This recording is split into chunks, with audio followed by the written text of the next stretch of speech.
सिंह विधायक राजपुर आदरणीय खजानदार जी, मुंचासीन विधायक अंजनाव आदरणीय दिलीप राव जी, मुंचासीन विधायक पौड़ी आदरणीय पौड़ी, उपस्थित समस्त मीडिया जगत के प्रमुख पत्रकार और सभी छायाकार हमारे मित्र, आप सभी का स्वागत है। जैसा कि आप सभी अवगत हैं, विगत 3 वर्षों में प्रदेश ने माननीय मुख्यमंत्री जी के नेतृत्व में कई ऐतिहासिक कार्य किए हैं और कई ऐतिहासिक आंदोलनों को छुआ है। अगर नकल अध्यादेश, सख्त नकल अध्यादेश जो पहले लाया गया था, जो पारित कानून बना, उसकी बात करें तो पिछले 3 वर्षों में नकल विहीन प्रतियोगी परीक्षाएं आयोजित करके 20,000 से ज्यादा नियुक्तियां दी गई। कई ऐसे पहल हैं जो पहली बार आयोजित की गई, चाहे यूसीसी लागू किया गया, चाहे राष्ट्रीय खेल का आयोजन, पहली बार बजट आप लोगों ने देखा 1 लाख करोड़ के आंकड़े को पार किया। कई ऐसी लटकी और लटकी परियोजनाएं थी जिनको क्लियरेंस मिला, चाहे जलरानी हो, चाहे सोमवार हो, चाहे चंडी की जो भूमि हस्तांतरण है वो भी हुआ। कई प्राकृतिक आपदाएं जैसा आती रहती है, माननीय मुख्यमंत्री ने स्वयं आगे बढ़कर उनका नेतृत्व प्रदान किया। 11 टन का जो रेस्क्यू ऑपरेशन है, पहली बार इतना लंबा ऑपरेशन चला और सभी लोग सकुशल बाहर लौटे, बाहर निकल करके आए। इस तरह की कई ऐतिहासिक और पहल को भी राज्य सरकार ने शुरू किया। पर्यटन का बढ़ता आंकड़ा, जीएसडीपी का जो बढ़ता आंकड़ा है, 1.25 गुना से ज्यादा जीएसडीपी का आकार हो चुका है। उन सब पर प्रकाश डालने के लिए माननीय मुख्यमंत्री द्वारा जो इसे आयोजित की गई, सब आपका स्वागत करता हूँ। साथ ही साथ सभी पत्रकार बंधुओं का स्वागत करते हुए मंच माननीय मुख्यमंत्री जी को सौंपता हूँ। आप सभी का स्वागत है। सबको प्रणाम, नमस्ते, सबका स्वागत। माइक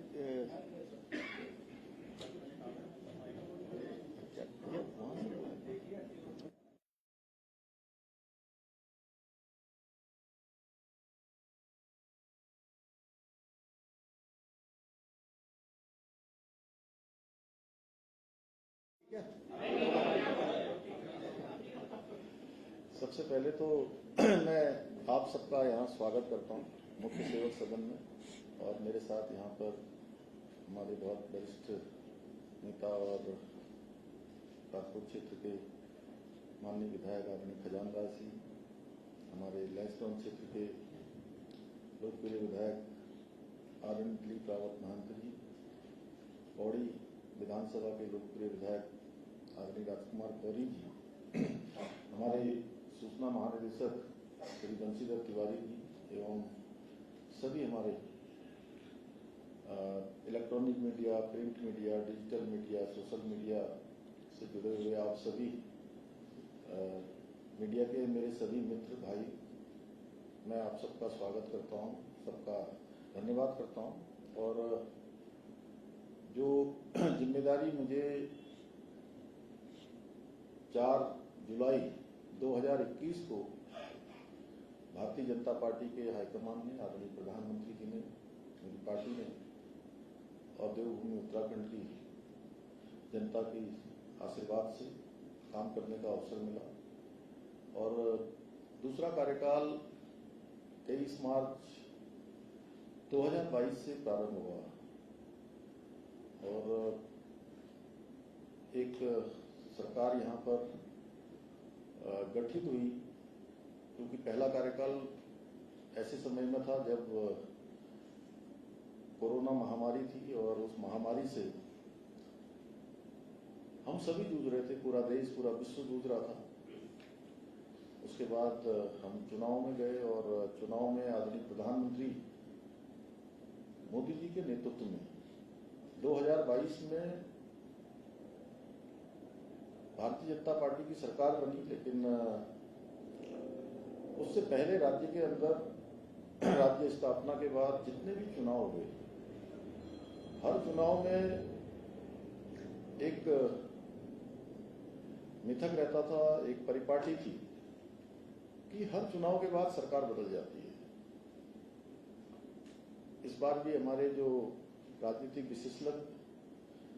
विशेषज्ञ कहूं, विश्लेषक कहूं या विद्वान कहूं, उन सभी के विश्लेषण और उन सबके इस प्रकार का वातावरण था कि इस बार भी भाजपा की सरकार नहीं बनेगी, बल्कि सरकार बदल जाएगी। लेकिन देवभूमि उत्तराखंड की जनता ने ये मिथक तोड़ा, एक परिपाटी बदली और हमारे प्रधानमंत्री जी के नेतृत्व में देवभूमि उत्तराखंड के अंदर एक इतिहास बना दिया। भारतीय जनता पार्टी को फिर से सरकार में आने का मौका दिया और हम जनता की आकांक्षाओं को, उनकी आशाओं को, विश्वास को आगे बढ़ाते हुए अनेक सारे निर्णय लेकर लगातार आगे बढ़ते रहे। कई आपदाओं की चुनौतियां हमारे सामने आई, कभी रैनी की आपदा, कभी सिलक्यारा टनल की आपदा, कभी जल भराव की आपदा, उधम सिंह नगर हरिद्वार में भीषण अत्यधिक वर्षा के कारण अनेक बार हमको पूरे चाहे चमोली जनपद से लेकर और पिछले वर्ष केदार घाटी की आपदा, सिलक्यारा टनल पूरे विश्व ने देखा कि एक किस प्रकार से रेस्क्यू ऑपरेशन वहां पर हुआ। लगातार 17 दिनों तक चले आपदा इस रेस्क्यू ऑपरेशन के बाद 41 श्रमिक भाइयों को हम कुशलता से बचा पाए। पूरे देश के, दुनिया के लोगों का ध्यान वहां पर था। सभी एजेंसियां लगी थी, भारत सरकार की, राज्य सरकार की। अभी हाल ही में इसी फरवरी माह में माड़ा गांव का हिमस्खलन, बड़ा एवलॉन्च, जिसमें हम 54 लोगों में से 46 लोगों को बचाने में हमको सफलता मिली। दुर्भाग्य से 8 लोग, उनको हम नहीं बचा पाए। लेकिन उसके बाद भी लगातार अनवरत रूप से हमारी यात्रा चलती रही। कानून व्यवस्था की स्थिति हो, कोई भी चुनौतियां सामने आई तो हर चुनौती पर हम कभी पीछे रहकर हमने काम नहीं किया।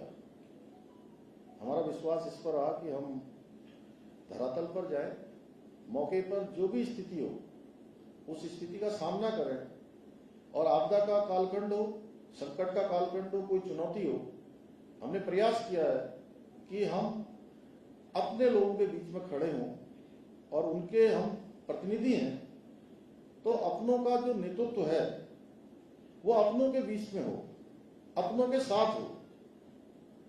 इस वर्ष,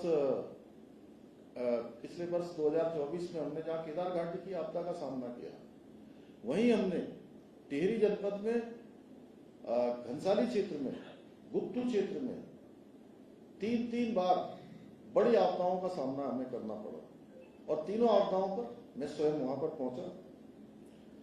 चाहे आज ट्रैफिक मैनेजमेंट हो, हम उस पर भी काम कर रहे हैं, जो चुनौतियां हमारे सामने आने वाली हैं। और अभी आप सबके बीच में आने से पहले मैं आज 4 विभागों की अलग अलग समीक्षा बैठकों पर, जो गेम चेंजर योजनाएं हैं, उन बैठकों को करने के बाद आपके बीच में आ रहा हूं। तो मैंने सभी विभागों से कहा है कि अपने विभाग की 3 से 5 तक गेम चेंजर योजनाएं वो प्रस्तुत करें। उस पर हमारा काम चल रहा है। हमारा फाइनेंस डिपार्टमेंट आज उसकी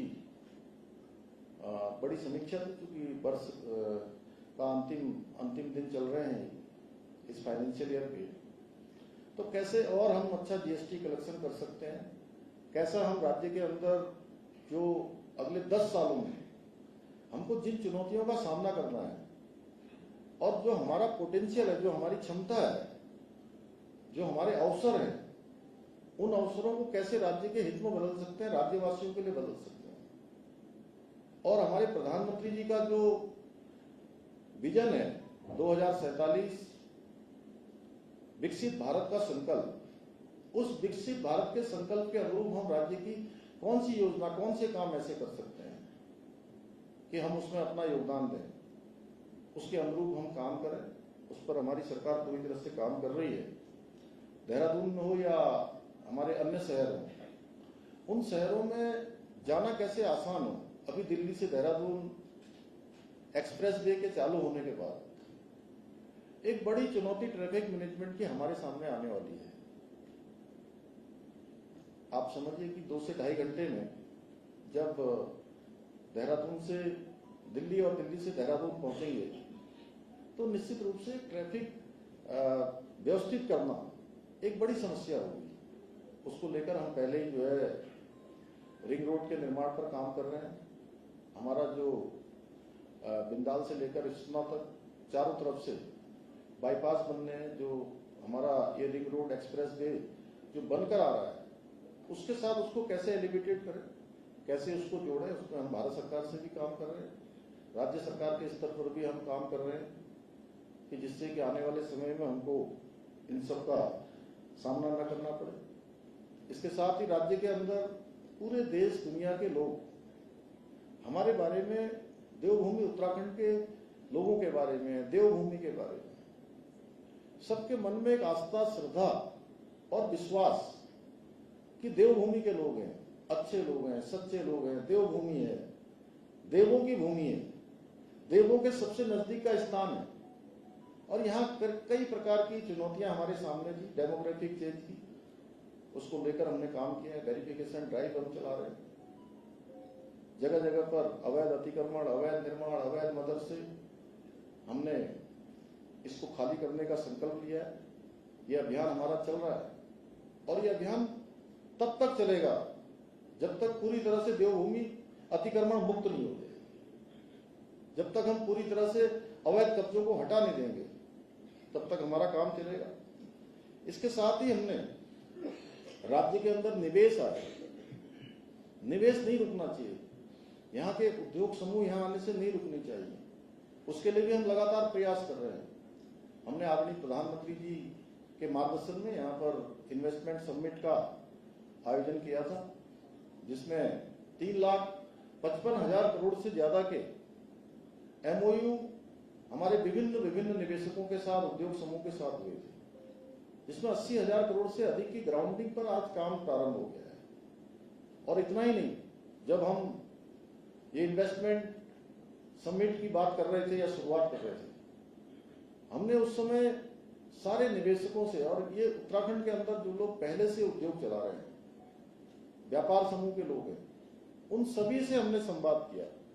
और संवाद करने के बाद उनसे जो सुझाव हमको प्राप्त हुए, उन सुझावों के आधार पर हमने 30 से अधिक नीतियां भी बनाई और बहुत सारी नीतियों में परिवर्तन किया, शिथिलीकरण किया, जिससे कि निवेश आए। निवेश आएगा तो बड़ी मात्रा में हमारे यहाँ रोजगार का सृजन होगा, हमारे नौजवान युवाओं को रोजगार मिलेगा, हमारे उत्तराखंड के लोगों को काम मिलेगा, आर्थिकी हमारी बढ़ेगी, हर प्रकार से सबका उपयोग होगा, जिसमें हमने कई नीतियां भी बनाई, चाहे खेल नीति हो, आबकारी नीति हो, पर्यटन नीति हो, लॉजिस्टिक नीति हो, ऑटोमोबाइल की नीति हो, शिक्षा नीति हो। इसके साथ ही हमने बहुत सारे ऐसे मुद्दे हैं जो पहले के समय में, पहले की सरकारों के समय में ठंडे बस्ते में जिनको डाल दिया था, लेकिन हम उसको टालने पर हमारा विश्वास नहीं था। हमने आदरणीय प्रधानमंत्री जी के नेतृत्व में सीखा, जो रूल, जो नियम, जो कानून जो काम के नहीं है, उनको जिस प्रकार से भारत सरकार ने लगातार हटाया है, उसी प्रकार हमने भी यहाँ पर निर्णय लिए। और चाहे वो लैंड जिहाद के मामले हो, लव जिहाद के मामले हो या थूक जिहाद हो, इन सब पर हम कार्रवाई करने से कभी पीछे नहीं हटे। लेकिन हमने इसको कभी किसी वर्ग विशेष से जोड़ने का प्रयास भी नहीं किया। हमने कहा कि भाई लोगों ने हमसे, आप ही लोगों में से कई बार लोग हमसे पूछते थे कि आप किन्हीं विशेष लोगों के लिए कर रहे हैं क्या। तब हमारा कहना था कि हमारा राज्य ये बहुत प्रेम पूर्वक आपस में रहने वालों का राज्य है। यहाँ एक सभी लोग बहुत भाईचारे के साथ रहते हैं, प्रेम पूर्वक रहते हैं, आपस में बहुत सबके संबंध है। हम तो अतिक्रमण के खिलाफ कार्रवाई कर रहे हैं, अवैध कब्जों के खिलाफ कार्रवाई कर रहे हैं, जो भी चीज इलीगल है उसको हम कानून के दायरे में ला रहे हैं। और हमारा प्रयास है, मैं आप सबके माध्यम से आप सब बंधुओं को भी बधाई देना चाहता हूँ, आप सबका धन्यवाद भी करना चाहता हूँ कि आप समय समय पर आपने हमारा हमेशा प्रोत्साहन किया, सहयोग किया, हमको चेताया। व्यक्तिगत रूप से मिलकर भी आप सब लोगों में से भी बहुत सारे मित्रों की शुभकामनाएं मिलती हैं और व्यक्तिगत रूप से फोन पर आपके सुझाव मिलते हैं, आपके मैसेज के माध्यम से मिलते हैं। हमें जो बहुत सारी चीजों पर हमारी नजर भी नहीं जाती, वहां पर आप सबकी नजर जाती है और आप सब हमको बताने का काम करते हैं। मैं आपका धन्यवाद करता हूं, उत्तराखंड की देवतुल्य जनता का धन्यवाद करता हूं कि उन्होंने हमेशा, चाहे कोई आपदा की स्थिति हो, कोई विपदा की स्थिति हो, कोई भी चुनौती हो, हर चुनौती में वो हमारे साथ खड़े हुए हैं। उन्होंने हमेशा हमारी पीठ पर हाथ रखा है, आगे बढ़ने के लिए हमेशा प्रोत्साहित किया है। इन्हीं कारणों से, इन्हीं सब इसी सहयोग के कारण से, आशीर्वाद के कारण से, समर्थन के कारण से, साथ के कारण से हम अनेक निर्णय ले पाए। देश की आजादी के बाद देश के संविधान निर्माताओं की भावना के अनुरूप उत्तराखंड पूरे देश के अंदर देश का पहला ऐसा राज्य बन गया जहां पर 27 जनवरी 2025 से समान नागरिक संहिता का कानून लागू हो गया। भाइयों बहनों, इसके साथ साथ हमने जबरन धर्मांतरण का कानून यहां पर बनाया, जो देवभूमि के मूल स्वरूप को और डेमोक्रेसी को जो खतरा पैदा हो रहा था, निश्चित रूप से उसको सुरक्षित करने का काम करेगा। इतना ही नहीं, लंबे समय से जो प्रदेश के अंदर एक बड़ी समस्या थी, नकल की समस्या, जिसके कारण से गरीब माता पिता के बेटे बेटियों के साथ न्याय नहीं हो रहा था, इंसाफ नहीं हो रहा था, हमने सख्त नकल का कानून लाकर और नकल माफिया पर किसी प्रकार से भी कोई कोताही न बरतते हुए 100 से भी अधिक नकल से जुड़े हुए माफियाओं को या अपराधियों को जेल में भेजने में भी हमने कोई पीछे हटने का काम नहीं किया, उनकी कमर तोड़ने का काम किया। और इसका परिणाम हुआ कि पिछले 3 वर्षों में हम 20,000 से भी ज्यादा हमारे प्रदेश के भाई बहनों को हम नौकरियां देने में हमें सफलता मिली है। और एक भी मामले में कहीं कोई नकल का मामला नहीं आया, एक प्रकरण में भी कोई मामला न्यायालय में नहीं गया है। आज गरीब माता पिता के बेटे और बेटियों को और उनके माता पिता को ये विश्वास हो गया है कि अगर हम अच्छी तैयारी करेंगे, हम मेहनत करेंगे, तो हमारी प्रतिभा क्षमता के साथ कोई भी जो है भेदभाव नहीं कर पाएगा, कोई पक्षपात नहीं कर पाएगा और हमको चयन का अवसर मिलेगा। पूरे प्रदेश के अंदर मैं जाता हूं, मुझे आप सबसे कहते हुए आज इस बात का संतोष है कि आपके माध्यम से मैं चाहता हूं कि भाई आप सब लोग यहाँ पर सैकड़ों की संख्या में हैं, लेकिन ये बात कई लाखों लोगों तक आपके माध्यम से जानी है। और मैं जब प्रदेश के विभिन्न स्थानों पर गया तो बहुत सारे माता पिता मिले मुझे। हमारे साथ खजानदास जी भी थे जब हम टेहरी के कार्यक्रम में गए थे जौनपुर में, तो माता पिता मिलने आए। उन्होंने कहा कि हमारा बेटा कई सालों से जो है परीक्षाओं की तैयारी कर रहा था, लेकिन उसका चयन नहीं हो रहा था। हम आपकी सरकार को धन्यवाद देते हैं कि अब इसका चयन एक नहीं 2-3 जगह पर हो गया है और ऐसे अन्य स्थानों पर भी आप लोगों को मिले होंगे। हाँ जी, आपको भी मिले होंगे कई लोग। जगह जगह पर लोगों के बीच में जो है, जो एक परीक्षा में चयन नहीं हो रहा था, 4-4 परीक्षाओं में एक साथ चयन का अवसर लोगों को मिल रहा है। एक विश्वास जगह है और ये प्रक्रिया हमारी रुकने वाली नहीं है, आगे बढ़ेगी, हमने कहा है। और पहले दिन से मैंने 4 जुलाई 2021 को जब पहले कार्यकाल में मैंने इस दायित्व पर काम करना प्रारंभ किया था, उसी दिन संकल्प लिया था कि जितनी भी हमारे यहाँ पर पद रिक्त हैं पूरे प्रदेश के अंदर, हम उन सभी पदों को भरेंगे। और मुझे आप सबको बताते हुए आज कुछ संतोष है इस बात का कि आप सबके सहयोग से हम एक तो नकल का कानून ला पाए और इतनी सारी नियुक्तियों को, अनेक चुनौतियां होने के बाद भी। आपको पता है कि जब हम नकल माफिया पर कार्रवाई कर रहे थे तो उस समय किस प्रकार से जो है चुनौतियों का हमें सामना करना पड़ा, किस प्रकार से अनेक हमारे बीच के भाई बहनों को गुमराह करने का प्रयास किया गया। लेकिन मैं उन नौजवानों को भी, उनका भी मैं धन्यवाद करता हूं कि सबकी समझ में बहुत जल्दी आ गया था और वो हमारे साथ खड़े हो गए। नकल का कानून लाते ही पूरे प्रदेश के अंदर एक नई लहर पैदा हुई। प्रदेश के हर नौजवान ने हमारा समर्थन किया।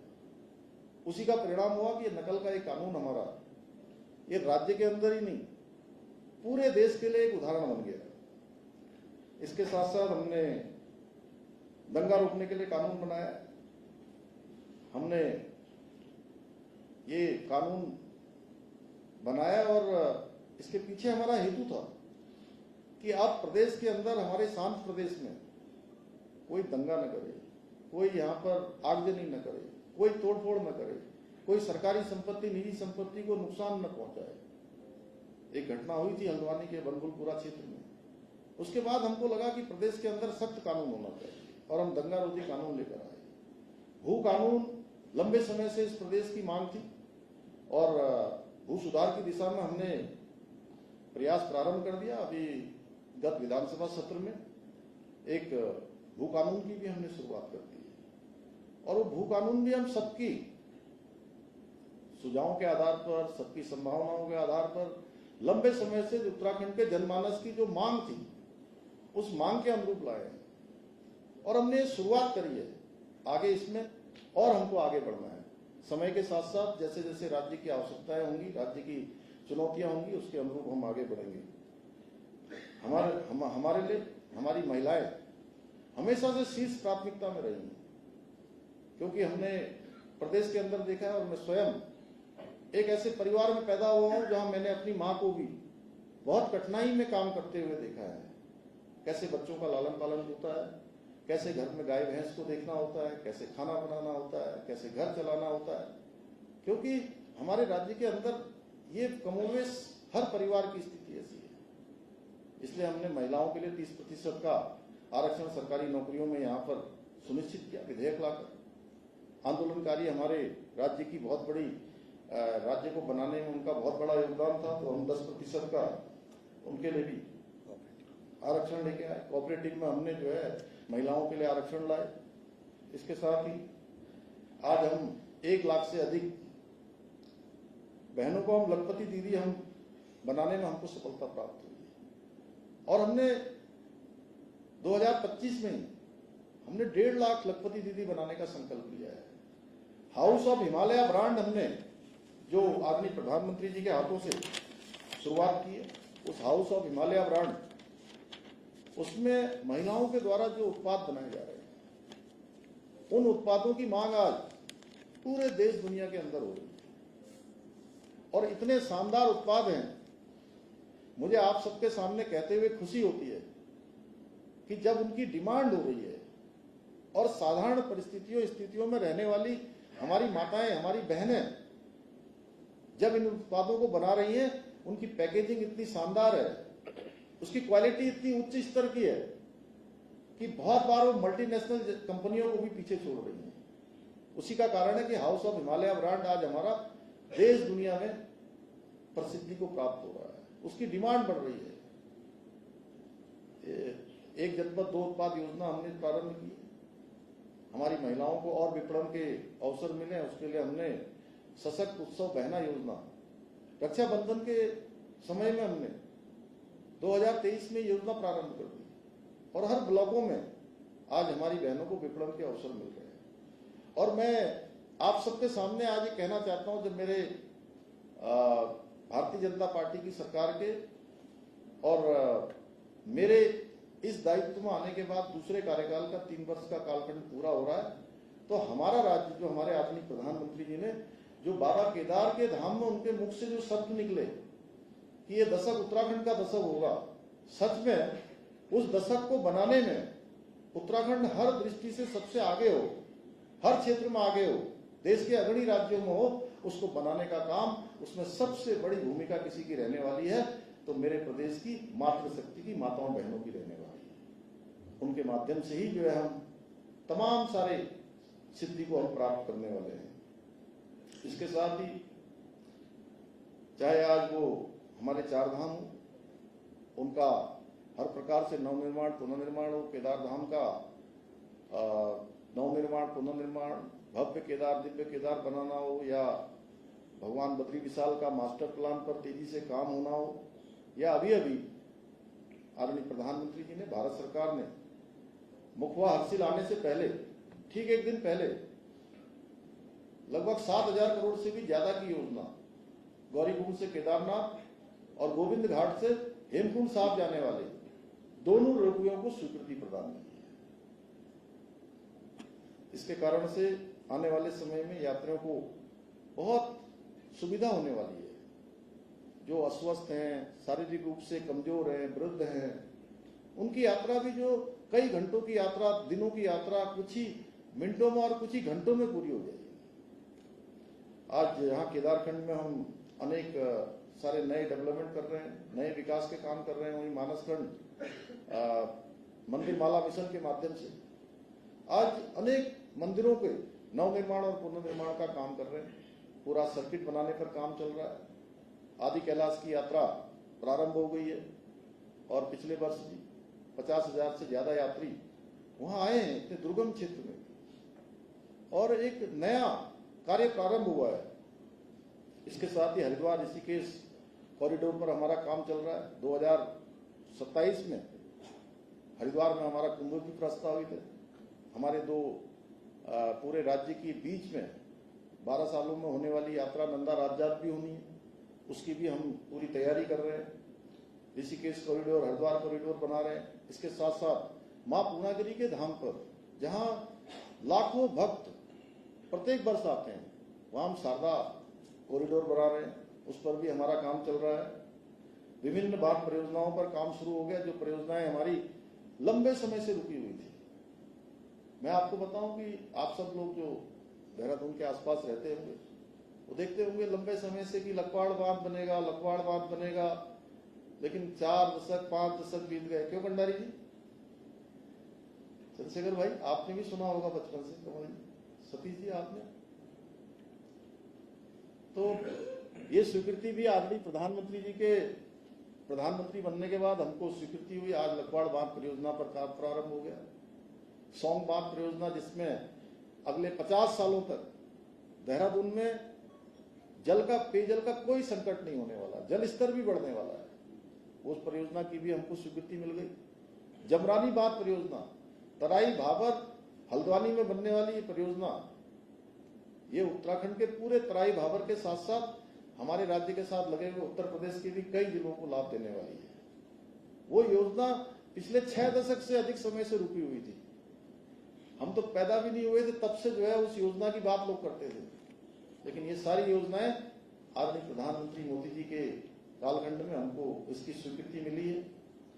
प्रदेश में रेल का काम चल रहा है तेजी से। ऋषिकेश कर्णप्रयाग रेल लाइन पर काम चल रहा है। अनेक नए नए हमारे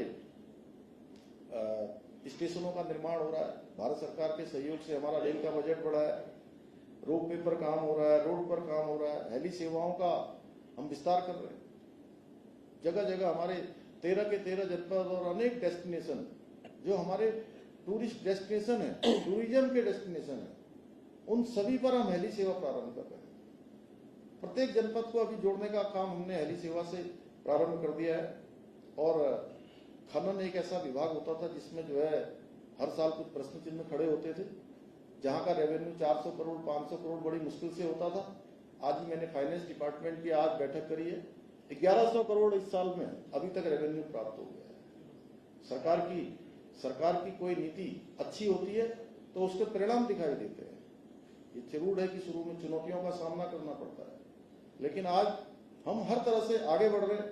इसके साथ साथ एडवेंचर टूरिज्म और ट्रैकिंग दोनों पर हमारा काम चल रहा है।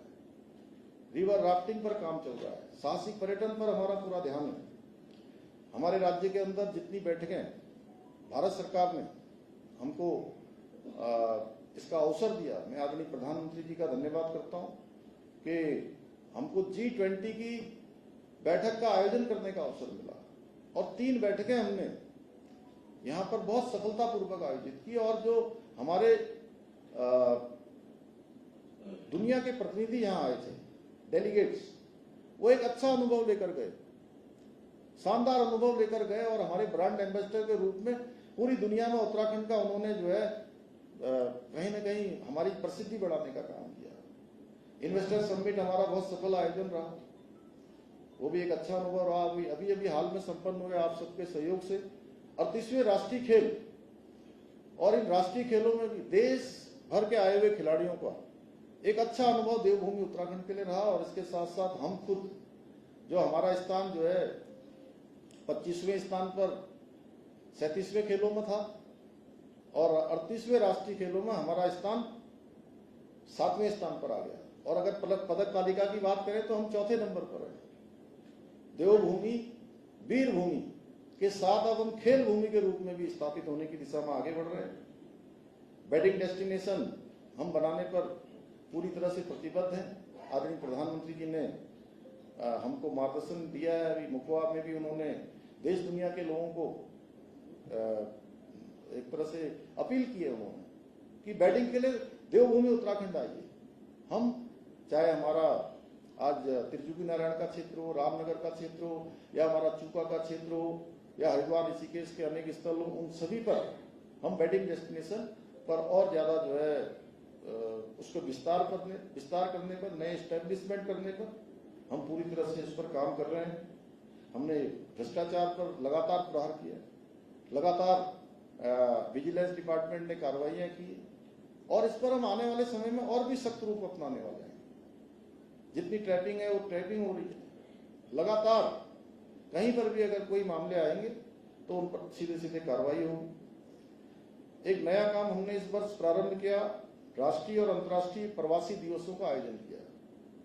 देश भर के अंदर रहने वाले उत्तराखंड के प्रवासी भाई बहनों को देवभूमि उत्तराखंड के विकास में उनको भी सहयोगी बनाने के लिए ये जो हमारी यात्रा चल रही है कि उत्तराखंड देश का श्रेष्ठ राज्य बने, उस यात्रा में हमारे सभी सहयोगी बने, देश दुनिया में रहने वाले लोग बने।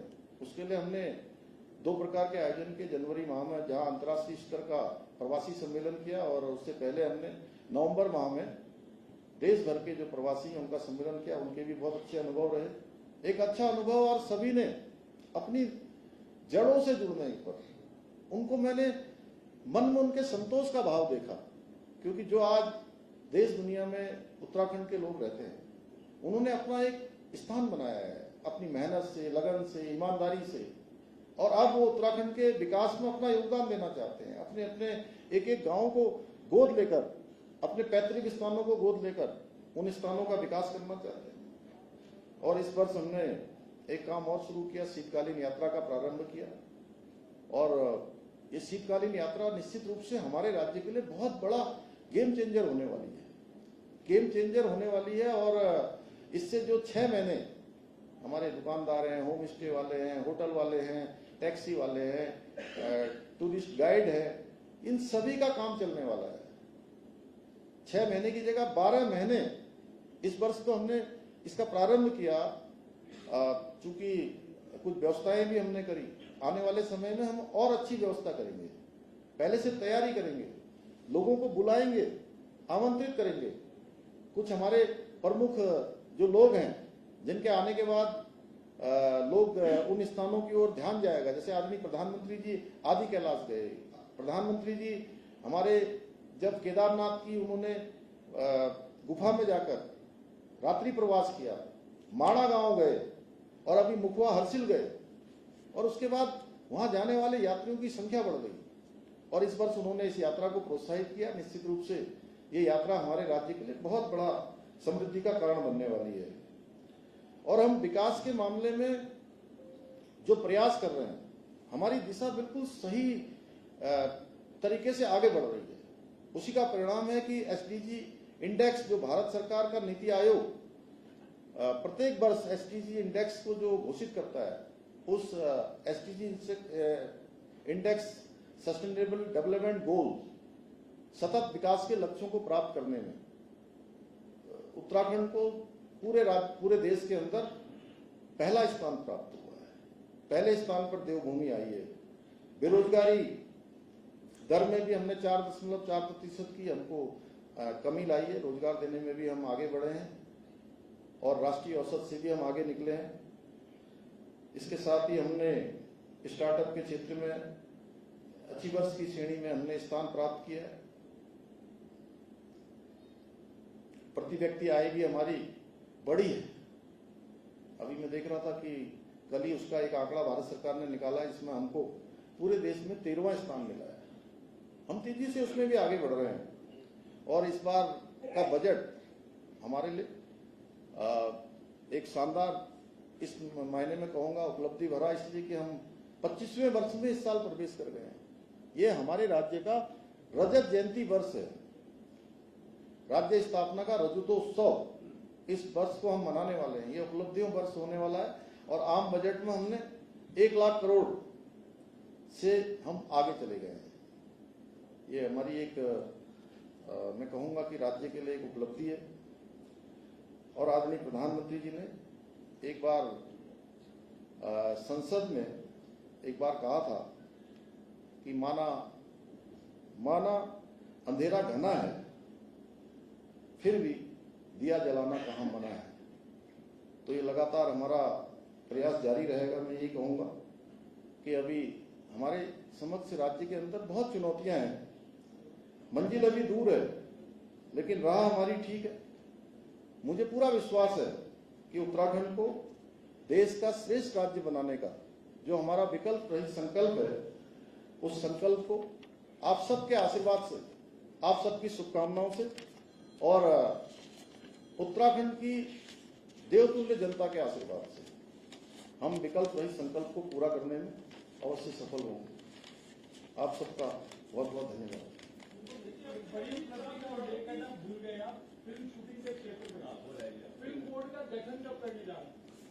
नहीं, हमारी वो प्रक्रिया बिल्कुल चल रही है और जल्दी हम उसको करेंगे। और इसमें भी हमको मोस्ट फिल्म फ्रेंडली भारत सरकार का जो अवार्ड है वो भी हमको प्राप्त हुआ है। और इतनी फिल्मों की शूटिंग हो रही है कि बड़ी संख्या में लोग, और 200 के लगभग जो है फिल्मों की यहाँ शूटिंग हो रही है। और आने वाले समय में, एक समय में जब देश के अनेक स्थान उनको फिल्म शूटिंग के लिए अच्छे डेस्टिनेशन जो थे, आज उत्तराखंड उसमें शामिल हो गया है। और शामिल ही नहीं हो गया है बल्कि जो फिल्म निर्माता है उनकी पहली पसंदीदा स्थान भी बनता जा रहा है।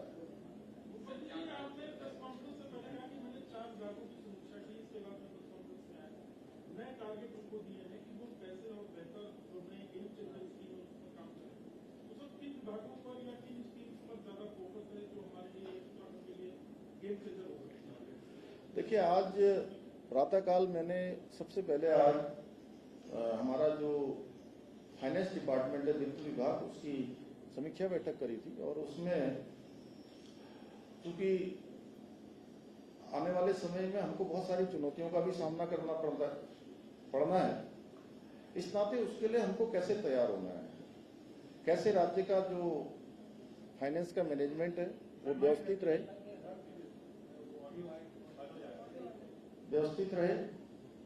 उसके लिए उनको 10 साल की योजना, कार्य योजना और आने वाले 2047 का जो प्रधानमंत्री जी का हमारे विकसित भारत का संकल्प है, उस विकसित भारत के संकल्प में हम किस प्रकार से योगदान कर सकते हैं, क्या चुनौतियां हमारे सामने होने वाली हैं, और क्या बेस्ट प्रैक्टिस हर डिपार्टमेंट बनाए कि जो केवल राज्य के लिए नहीं, पूरे देश के लिए एक अलग प्रकार का उदाहरण प्रस्तुत हो। जैसे बहुत सारे चीजों में आज हम अच्छे में आ गए, जैसे हम SDG गोल्स में हमारा पहला नंबर आ गया, बेरोजगारी में हम अच्छा काम कर रहे हैं, नकल के मामले में हमने अच्छा काम किया है, इतने लोगों को रोजगार दिया है, उस कानून को हमने समान नागरिक संहिता UCC लागू किया है। तो देश में बहुत सारी चीजों में आज हमारे लिए ये पूरे देवभूमि उत्तराखंड वासियों के लिए एक गौरव की बात है कि हम जो भी फैसले ले रहे हैं या जो भी निर्णय कर रहे हैं, जो कानून बना रहे हैं, आज वो पूरे देश के लिए भी कहीं न कहीं एक उदाहरण के रूप में हो रहे हैं। और आदरणीय प्रधानमंत्री जी ने हमारे राज्य स्थापना दिवस पर राज्यवासियों को संबोधित करते हुए अपने उद्बोधन में ये बात कही थी